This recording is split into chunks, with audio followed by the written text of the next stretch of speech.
안녕하십니까, 소마시네마. 되게 오랜만에 리뷰입니다. 사실 이 영화를 뭐 제가 개봉의 일에 비해서 좀 빨리 본 건 아니고요. 뭐 이것저것 뭐 개인적인 일들이 많아가지고 영화도 잘 많이 못 보다가 집에서 영화만 보다가 오랜만에 극장 가서 봤는데요. 근데 또 하필 또 본 날이 지금 한국에 되게 큰 일이 일어난 그날이었습니다.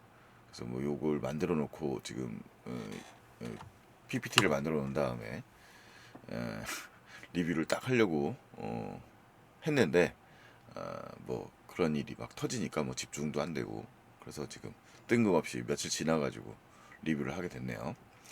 그래서 업로드가 상당히 오랜만이다, 이렇게 말씀드리겠습니다. 히든 페이스라는 작품인데요. 생각보다 이게 흥미롭더라고요. 그래서 뭐 이것저것 얘기를 해보도록 하겠습니다. 자, 히든 페이스는 물론 이제 19금 영화입니다.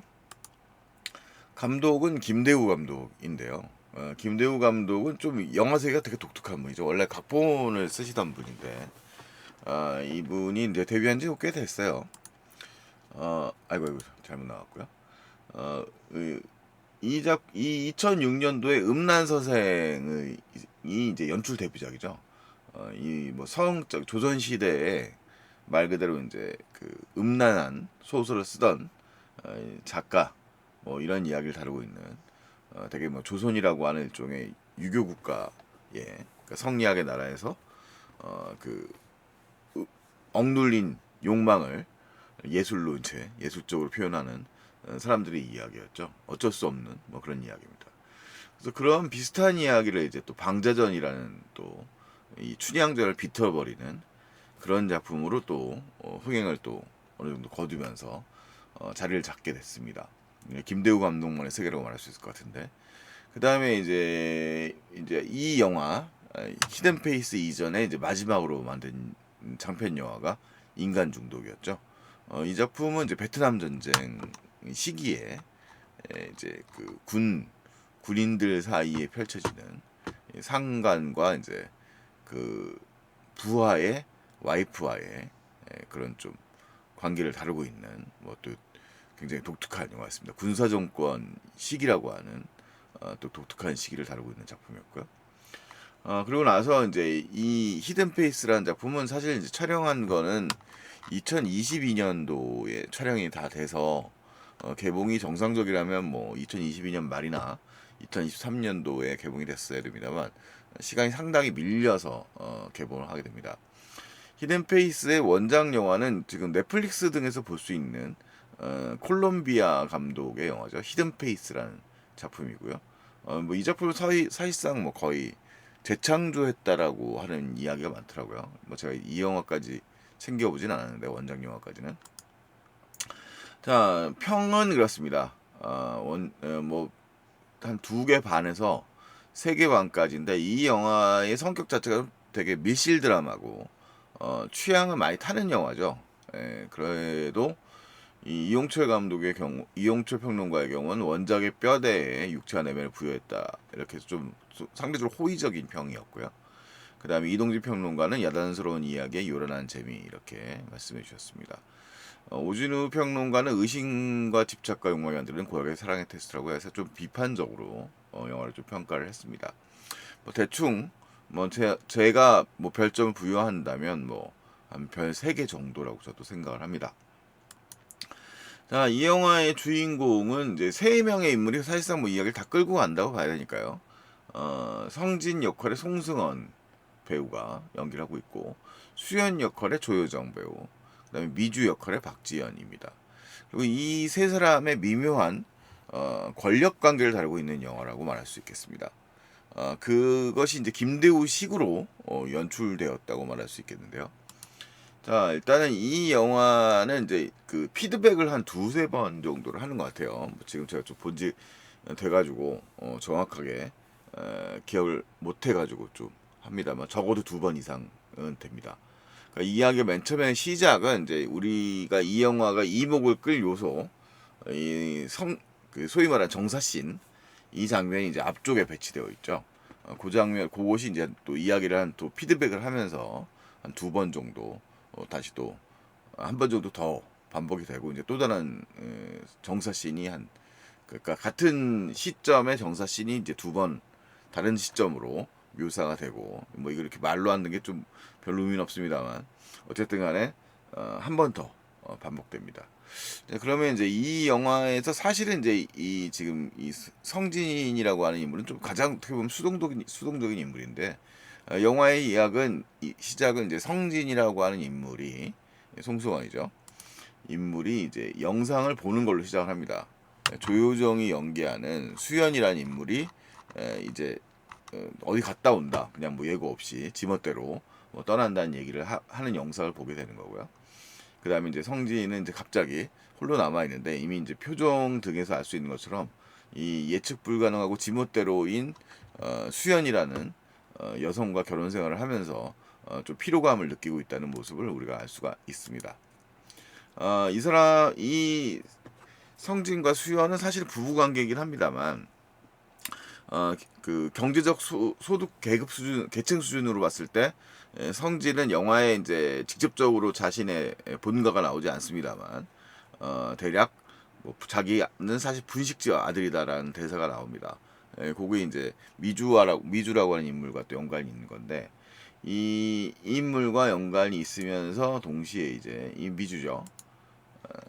네, 박지현 배우가 연기하는 네, 인물이고요. 캐릭터고요. 이 인물과 이제 엮이게 되는 것이 이제 앞부분이에요. 그러니까 말하자면 이제 우리가 불륜이죠, 불륜. 예. 뭐 이제 다른 말로는 뭐라고 할까요? 일본 말로는 뭐 네토라라고도 하나요? 그런 관계가 되는 거죠. 그런 이야기가 이제 앞부분에 이제 펼쳐지게 됩니다. 그런데 둘이 갖고 있는 일종의 동질감이 형성이 되는데 그 일종의 갑자기 수연이 그냥 말도 없이 떠나버리고 사실상 이 오케스트라는 단장이 이제 바로 이 수연의 어머니가 되겠습니다. 그래서 이 혜연이라고 하는 어머니가 단장이라서 사실상 뭐 자세한 영화적 배경 설명은 안 나오지만 아주 부유한 일종의 사회 귀족이라고 말할 수 있는 집단의 일단의 소유가 유지하고 있는 일종의 뭐 그런 오케스트라가 됩니다. 그러니까 뭐 사실 오케스트라를 운영하면 뭐 어마어마한 재벌이라는 설정이죠. 근데 뭐 영화의 규모상 거의 공간적으로는 이 오케스트라가 운영되고 있는 사무실하고 그 다음에 이제 성진의 집 이 정도로 거의 이제 공간을 한정적으로 보고 있기 때문에 뭐 대략 가늠할 수 있지만 뭐 그렇게 볼 수 있을 것 같습니다. 일종의 이제 부부지만 수영과 성진은 사실은 이제 권력적 관계에 있는 거죠. 자, 그러면서 이제 이 제3의 인물로 이 앞에 이제 앞부분에 박지현이 연기하는 이 미주가 등장하게 됩니다. 근데 미주하고 성진하고 이제 쉽게 공감대가 형성이 되는데 둘이 이제 오디션을 보고 성진이 이제 미주를 수연이 소개를 하고 수연이 소개를 했나요? 하여튼 처음에 모르죠. 성진도 그냥 수진의 조효정의 어머니 박지영 배우가 연기하는데 이제 오디션을 보라고 해서 이제 미주를 보는데 이제 그 연주는 못 보고 사정상 슈베르트라고 하는 그 연주를 들려줘요. 슈베르트의 그 연주를. 그리고 둘이 이제 슈베르트를 좋아한다는 공통점을 발견하게 돼요. 이제 까칠하게 됐던 성진이 이제 미주를 다시 만나게 되면서 그리고 둘이 이제 그 공통점을 가지고서 이제 일종의 다시 캐스팅이 되고 그 다음에 이제 미주와 성진의 이제 관계가 좀 더 깊은 관계로 나아가게 되는 거죠. 자, 그러면서 이제 이 영화 일단은 지금 뭐 중간에 얘기를 하고 있습니다만 이 영화의 스포일러까지 그냥 다 얘기할 수밖에 없을 것 같아요. 전체적으로 뭐 개봉한 지도 꽤 됐고 그래서 그냥 얘기를 해드릴게요. 그냥 다 할게요. 자, 어쨌든 간에 이제 지금 조효정 배우가 연기하는 이 수진이라는 인물을 되게 연기를 조효정 배우가 역시 매우 잘 소화를 해냅니다. 수진은 진짜 부잣집 자식의 이제 되게 스테레오타입 같은 양반이에요. 그래서 그 친구예요. 그래서 지멋대로죠. 그래서 뭐 그냥 결혼을 갖다가 오면 필요해서 했다는 식으로 지금 이 영화에 장면이 언급되는데 지금 박지현 배우가 연기하는 이제 혜연 이 박지영 배우도 참 그러고 보면 연기 폭이 굉장히 넓습니다. 뭐 다양한 계층의 이제 중년 여성들의 그러니까 막 부유한 아주 부유한 집안부터 뭐 아주 또 가난한 집안까지 뭐 모두 다 연기해내는 것 같은데. 자 어쨌든 이 예상은 이제 이 평소에 자랐던 자기 딸내미지만 지멋대로 살고 있으니까 이제 며칠 있으면 나올 거다 이렇게 얘기를 하는 거예요. 근데 며칠 있어 나올 줄 알았는데 며칠 있다 안 나오다 보니까 대체자가 필요하게 되고 그 다음에 이제 캐스팅을 이제 미주를 캐스팅하게 되는 과정이 이제 앞부분에 나오고 그 다음에 이제 미주랑 이제 성진이랑 송수원이랑 같이 이제 뭐 이제 깊은 관계까지 가게 되는 거죠. 자 그러면서 이제 영화의 설정이 이제 나오는데 이 대사들은 조금 뒤에 나와요.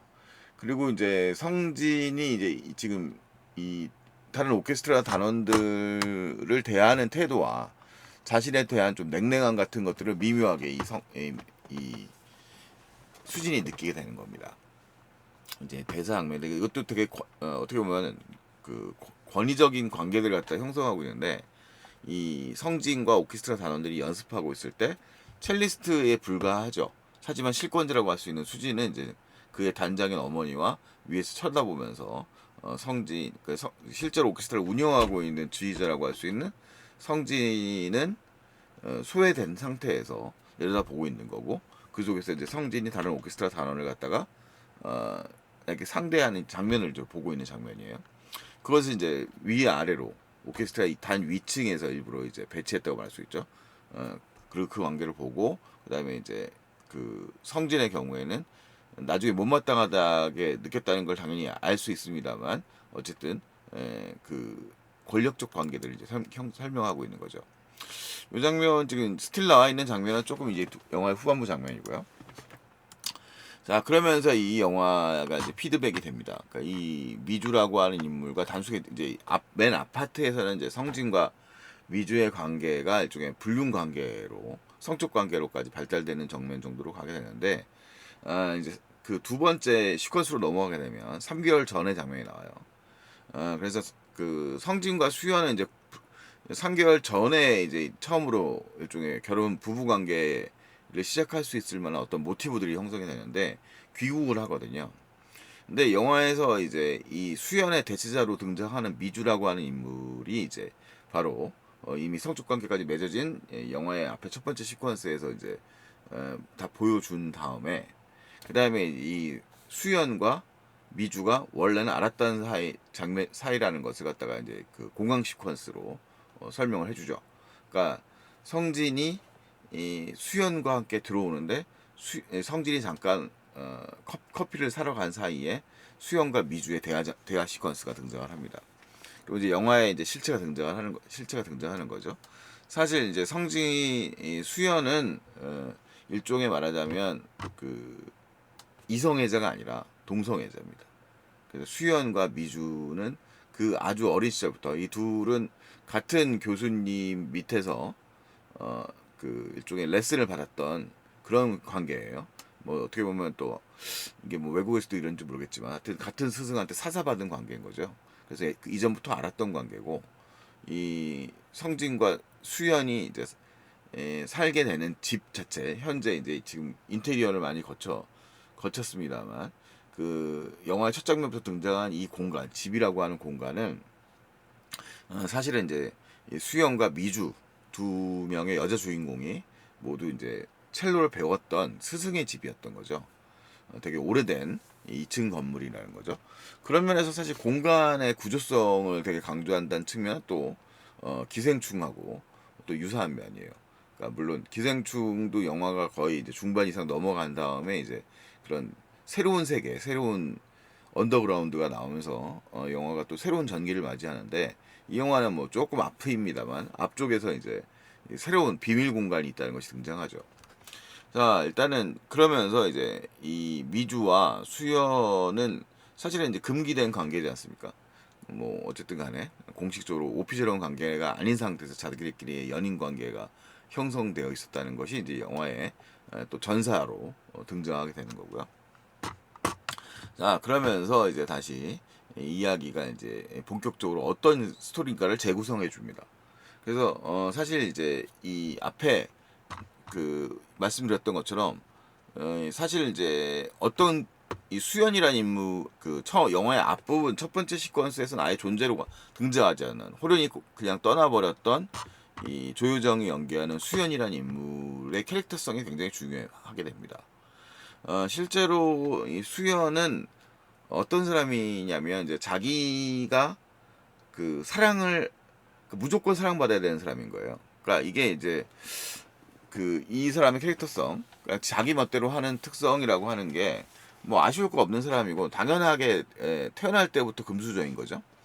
태어날 때 금수저이기 때문에 자기가 베푸는 호의는 어떻게 보면 아무렇지도 않은 거죠. 자기는 에너지를 많이 쓰지 않아도 남한테 쉽게 호의를 베풀어야 되고 그 사람들은 자기를 당연히 좋아해 줘야 되는 거예요. 그래서 그런 대사가 미주와 이 수영과의 대사에서 이제 등장을 하게 됩니다. 그러면서 이 사실은 이제 실제로 사랑하진 않지만 성진이라고 하는 사람은 성진은 사랑하지 않지만 일종의 이제 자기가 법적 부부로서의 관계가 필요하기도 하고 뭐 어쨌든 이제 쇼윈도우 부부로서의 역할 같은 것들이 이제 필요하게 되는 거죠. 하지만 성진이 자기 사랑하지 않는다는 사실은 이제 이 수연의 자존심을 상하게 한 거예요.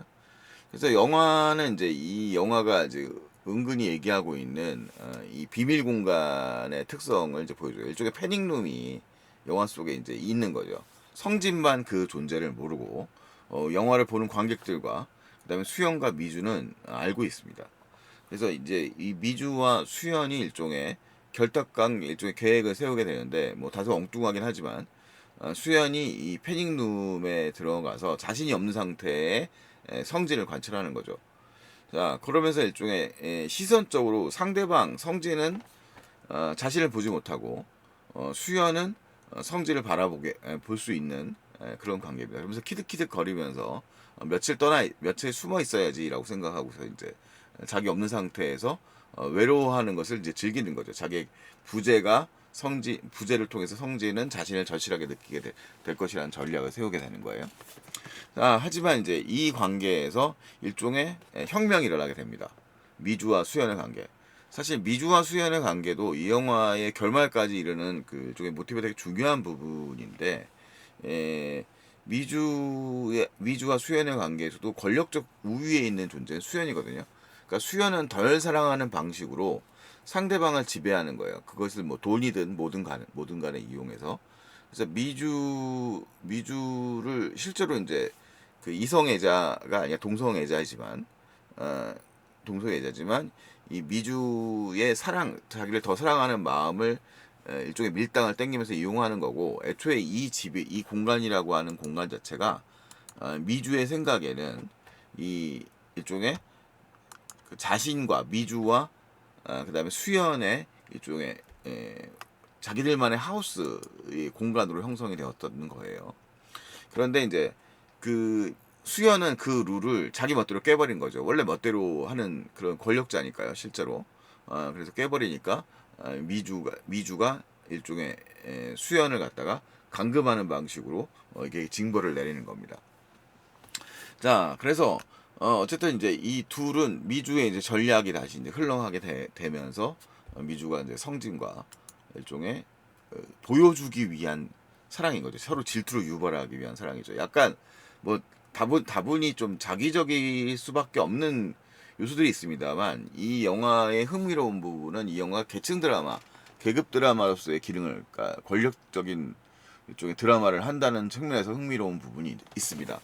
일단은 이렇게 지금 이 거울이라고 하는 거는 아까 얘기했던 대로 저 안에 있는 사람은 볼 수 있지만 이 밖에 있는 사람은 볼 수 없거든요. 그러니까 성진은 이 밖에 자기를 누군가 보고 있다는 것, 즉 수연이 자기를 보고 있다는 사실을 모르지만 그 다음에 이 미주와 수연은 알고 있는 상태인 거죠. 이미 이 가옥 구조를 알고 있기 때문에. 그래서 지금 미주의 행동은 사실은 이제 이 수연을 자극하기 위한 행동인 겁니다.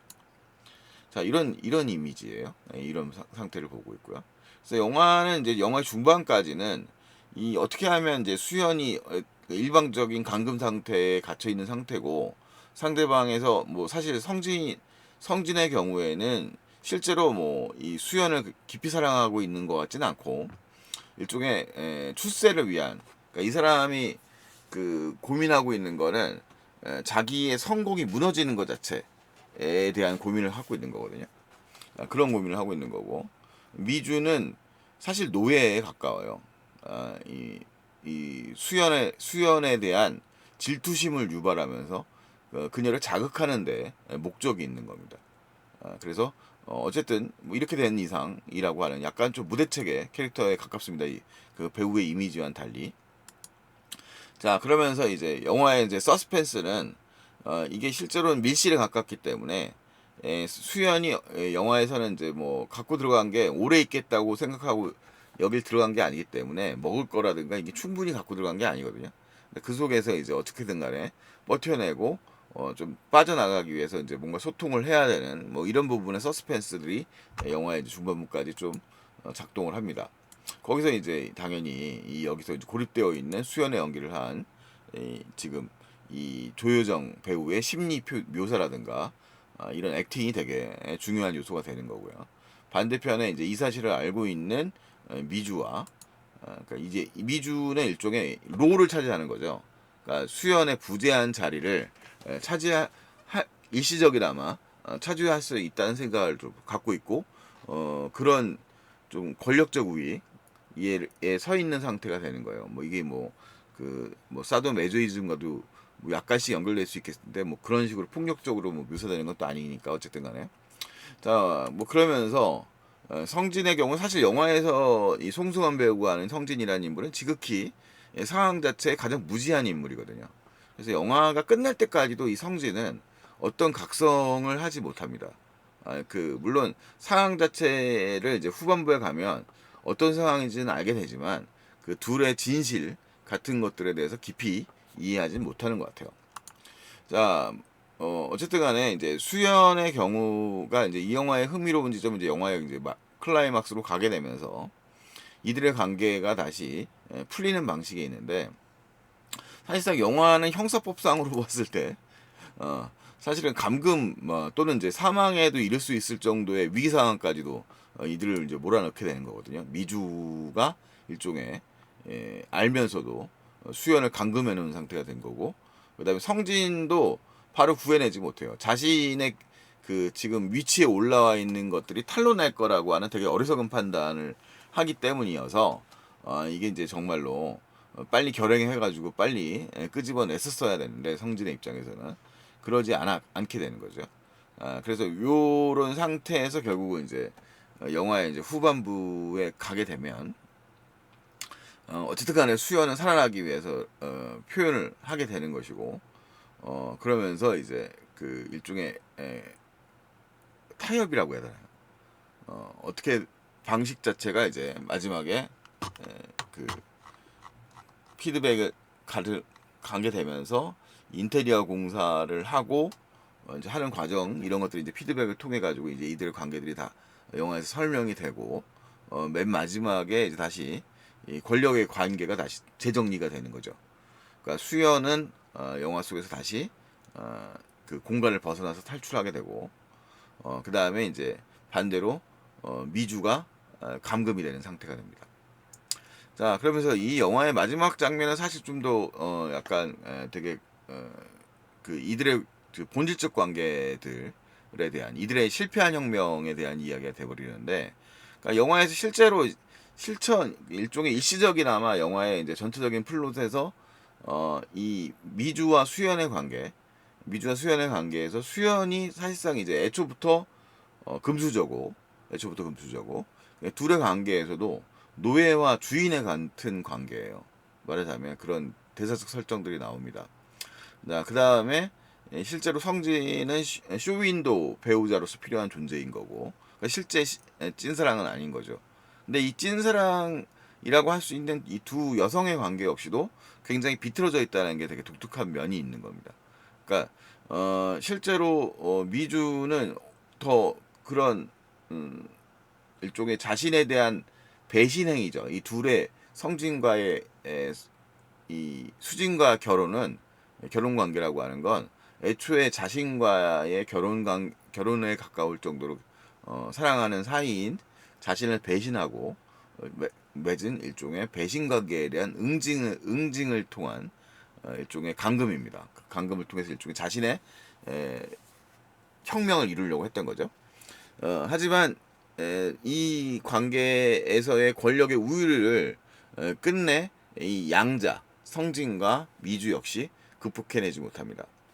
그러니까 성진은 그렇게 오른 지위를 갖다가 이런 상황을 오히려 이제 수지는 영화의 결말부에 가면 이걸 갖다 형사 고발의 방식으로 푸는 감정적으로 푸는 게 아니라 지독한 이제 일종의 권력자인 거죠. 그 이들이 지난 악행을 갖다가 이용해서 그들을 다시 지배하는 방식으로 다시 똑같이 이용을 합니다. 그래서 미주를 자신의 이제 그 패닉 룸에다가 감금을 하고 그 다음에 미주와 이제 뭐 일종의 사랑을 나누는 이제 그 퍼포먼스 같은 장면으로 이제 영화가 끝이 나는데 그때 미주는 이제 이 족쇄를 채워놓고 있는 거죠. 그래서 이 영화에서 사실 족쇄 얘기를 제가 처음 했습니다만 그 영화의 히든 패닉 룹에 족쇄가 있다는 게 상당히 독특한 설정이에요. 자, 일단은 뭐 영화의 패닉룸이라고 하는 설정 자체는 사실 또 감독 각본상으로 이 선생님이 이제 멘트로 설명을 해주는데 이 선생님의 아버지가 731 부대와 연관되어 있었던 인물이었던 것 같고 그런 죄의식 때문에 항상 도망갈 공간을 만들기 위해서 비밀 공간으로 만들어놨다는 설정을 가지고 있습니다. 근데 그 속에서 이 그 범죄자가 도망간 거죠. 도망가는 공간이었던 거죠. 근데 그 속에서 이제 이 미주와 수지는 또 금지된 동성 간의 사랑을 어쨌든 가지고 있었던 거죠. 갖고 있는 그런 공간이었던 거예요. 근데 그 공간에서 족쇄를 착용해야 되는 존재가 누구냐? 그러니까 영화에도 장면에 나오지만 이 회상 장면에도 나오지만 거기서도 미주와 이 둘의 그 족쇄를 누가 찰 것인가의 문제 같은 장면들 같은 게 등장을 하는 거죠. 그래서 영화의 그 전체적 구성, 어쨌든 이 김대우 감독이 갖고 있는 영화적 장점은 일단은 그 프로덕션 디자인에 상당히 좀 미술적인 부분들에 상당히 관심을 많이 갖고 간다는 건데 이 영화의 예산이 아주 많은 영화는 아니거든요. 그러니까 뭐 BP라고 해서 이제 손익분기점은 약 한 140만 명 정도에인데 지금 현재 84만 명 정도 개봉한 지 꽤 됐습니다만 그 정도 다가섰고 뭐 생각보다는 이제 흥행이 아주 나쁘진 않아요. 요즘에 워낙 시장 그 영화 시장 자체가 좋진 않으니까.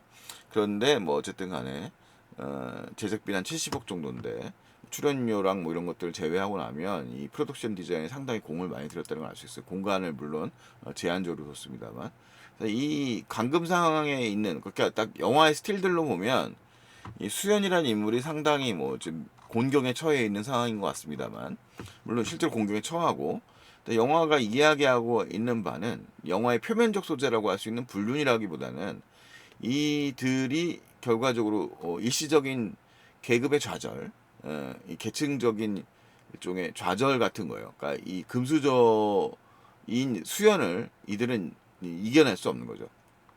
그리고 그 고착화된 권력 관계에 다시 납작 엎드려서 거기에 적응할 수밖에 없다는 것들 같은 이야기들을 영화에서 좀 보여줍니다. 그러니까 다분히 좀 어떻게 보면 좀 더 현실적인 설정이라고 해야 될까요?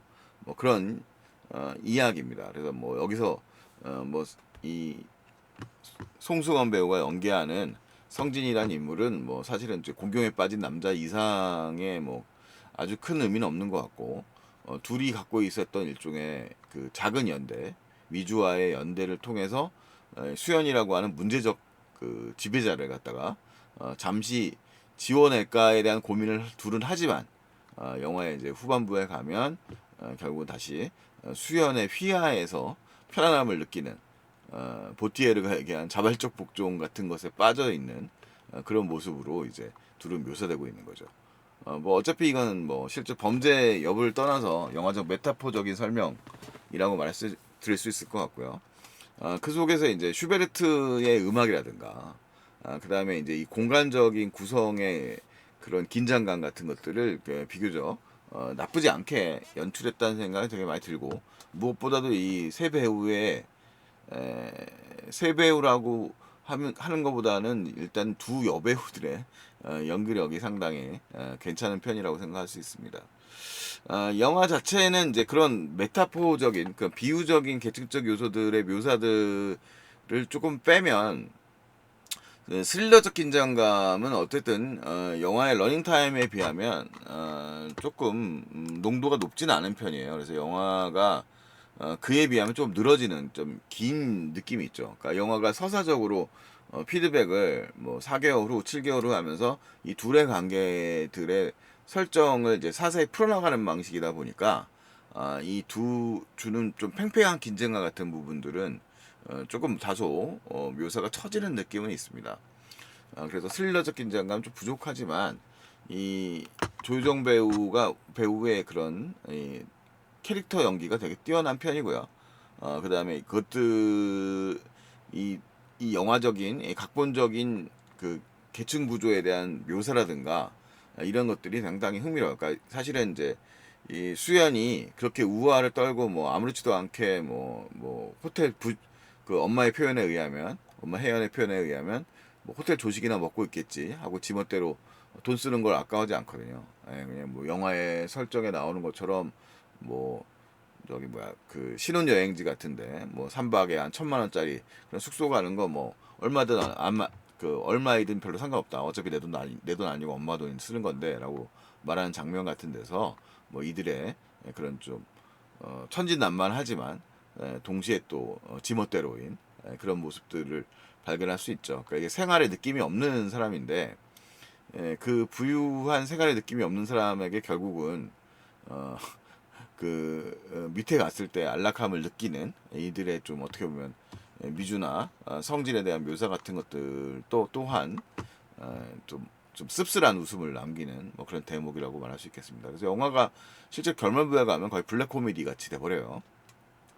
그러니까 결말부만큼은 블랙 코미디인 거죠. 그래서 그 부분들이 또 흥미로운 부분들이다라는 생각이 듭니다. 그 속에서 이제 가장 슬퍼서 좋아한다는 성질의 대사의 표현, 이 슈베르트의 그런 좀 비애감 같은 것과 미묘한 일종의 그 뭐죠? 상반된 패러독스 같은 느낌이 좀 들면서 뭔가 독특한 재미를 주는 영화가 아닌가 싶습니다. 그래서 뭐 많은 사람들이 이제 그 정사씬의 그 노골적인 표현들을 되게 주목하고 있습니다만 돌이켜 보자면 김대우 감독들의 영화는 항상 그런 그 억눌린 성적 억압과 그 속에서 펼쳐지는 이제 각종 관계들이 주는 것에 되게 집중하고 있지 않을까라는 생각을 좀 해보게 돼요. 그런데 히든페이스가 어떻게 보면 뭐 남의 그 원래 원한 자체가 이제 콜롬비아 스페인 합작 영화에서 출발한 영화긴 합니다만 가장 좀 정치적으로 그런 관계들을 묘사하고 있는 영화가 아닐까라는 생각이 듭니다. 물론 이 정치적이라는 표현은 무슨 과거에 무슨 성과 정치를 다뤘던 베르나르도 베르툴루치라든가 뭐 이런 그 70년대 정치 성정치 영화들과는 좀 다른 궤를 분명히 하고 있습니다. 그러니까 뭐 그것까지는 아니고 상대적으로 김대우 감독의 영화들 중에는 조금 더 그래도 그 그런 스타일보다는 오히려 이제 그 봉준호 감독의 걸작 기생충과 좀 기생충의 김대우 버전 같은 느낌의 영화가 아닌가 뭐 그런 생각이 드네요. 자, 뭐 히든 페이스에 대한 뭐 좀 본지 좀 며칠 돼서 벌써 또 꽤 많이 까먹었습니다만 이런저런 이야기들을 좀 한번 펼쳐 보았습니다. 이상 소마 시네마였습니다. 안녕히 계십시오.